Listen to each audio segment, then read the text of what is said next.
All right, let's jump right into this explainer. Today, we're embarking on a totally unique visual journey through a really fascinating document, the 2025 Manifesto of Graphenosophy. Now, if you know graphene, you know it's this crazy physical supermaterial, right? A single layer of carbon atoms, incredibly strong, practically transparent, and highly conductive. But today, we're flipping the script. We are looking at it through a completely different, honestly mind-bending lens. This manifesto takes that tangible scientific stuff and turns it into a visionary worldview.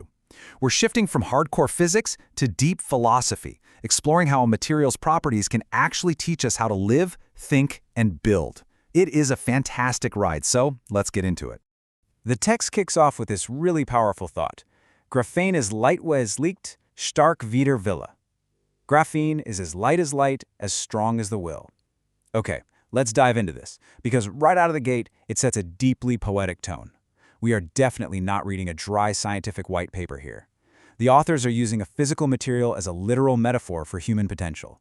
By linking the absolute physical lightness of carbon to actual light and its sheer strength to our human willpower, the manifesto is essentially begging us to stop separating hard science from the human spirit. Section 1. Graphene, Material of the Present. Now, the manifesto is super careful to ground us. It emphasizes that we're dealing with a tangible substance that exists right here, right now, not some sci-fi, distant future concept. But then it pushes the boundary, describing graphene as substance, intelligence, and resonance. It doesn't just say it's highly conductive, it literally says it's conductive like hope. It's taking the very atoms of this material and imbuing them with an active, intelligent force. You know, we usually look at physical resources as finite, kind of dead objects, right? But here, the manifesto proposes something radical, a reality where our materials actually resonate with life and intelligence. Which brings us to Section 2, the philosophy of graphenosophy. So, what exactly is this philosophy? The text explicitly defines it as the art of thinking with graphene. I love this because it takes a highly abstract concept and frames it as a brand new art form. It seamlessly bridges the technological with the philosophical, connecting the incredibly real with the almost utopian. The core argument here is that we aren't just stamping out new materials in a factory somewhere. By adopting this specific mindset, we're actually shaping entirely new possibilities for humanity. The authors break this profound philosophy down into 10 core tenets. Why 10? Well, it provides a really solid, grounded framework for a concept that could otherwise feel super abstract. And the wild part is, throughout all 10 points, the driving force isn't raw computing power or industrial machinery. It's the transformative energy of human wishes. The text suggests that every wish is an impulse, and every impulse is a glimmer of a whole new reality. So graphenosophy takes those invisible human wishes and physically weaves them into the substance of change. Moving right along to Section 3, Building Spaces from Longing. How do we take this philosophy, all this resonance and wishing, and actually apply it? Like, what does a Graphenosophy designed space even look like? And this brilliantly illustrates the massive contrast between the old world and this new ecology. The old reality was built out of need and fear, right? We built walls to hide behind and cities just to survive in. But the new reality, built out of longing and creation. We aren't just building to survive the elements anymore. We're building because we fundamentally yearn for something greater and much more connected. Whether we're pouring concrete for houses, writing code for digital networks, or even just formulating our own thoughts, the manifesto demands that our building rests on 3 core pillars: responsibility, beauty, and awareness. It's fascinating because, let's be real, in normal industrial development, it's usually all about efficiency and cost. But here, everything we create absolutely has to be intentionally infused with beauty and a deep sense of conscious responsibility. It's a completely holistic approach to creating anything. So how do we learn to build like this? Well, we have to completely rethink education. Learning isn't passive anymore. It's a dynamic process where experience completely triumphs over dogma. The text describes it as a journey, a kind of play, an active unfolding of resonance. In the eyes of graphenosophy, education demands your active participation. You have to jump in, experiment, and play. You can't just sit in a back row and passively watch a lecture. Okay, Section 4, Symbiosis of AI and Art. The manifesto makes a really bold claim here. KI is keine machine. AI is not a machine. This energetically subverts almost everything we fed by mainstream media, right?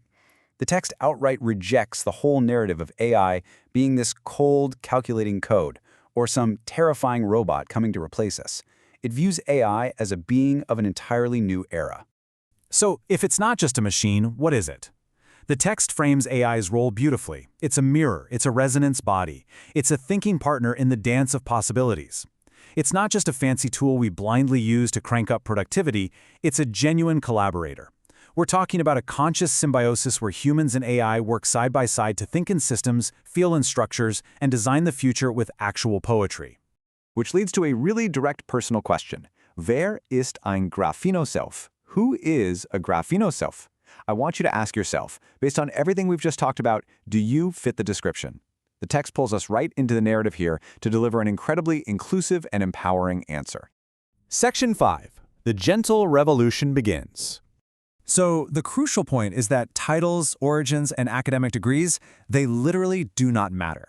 This movement is wide open to all creators, visionaries, researchers, artists, and questioners. If you are actively shaping something with that spirit of graphene, whether you're in a white coat in a lab, or conceptualizing a new startup, or painting a canvas, you are a graphenosophist. You don't need a specific degree. You just need the genuine desire to participate. But make no mistake, we are not talking about a violent, destructive upheaval here. It's framed as a gentle revolution, and it naturally unfolds in 3 clear steps: realization, then design, and finally encounter. This revolution leaves all those old, fear-based tactics behind completely. It's a movement built 100% on the positive act of creation and genuine, authentic human connection. And here is the manifesto's ultimate call to action, laid out so simply for us: build a world that feels, thinks, and supports.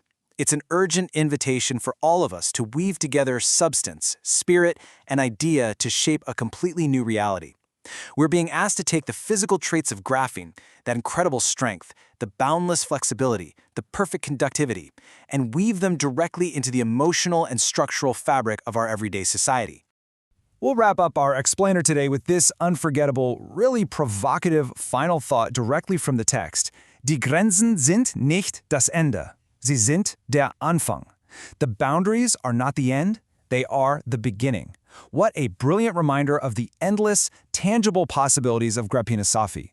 When we hit a limit, whether it's the limit of a material, a technology, or honestly just the limits of our own imagination, that is exactly where the real work starts. So, what boundaries in your own life are you ready to push past today? Thanks so much for joining me on this deep dive into the Manifesto of Graphenosophy. Keep exploring, keep questioning, and keep building.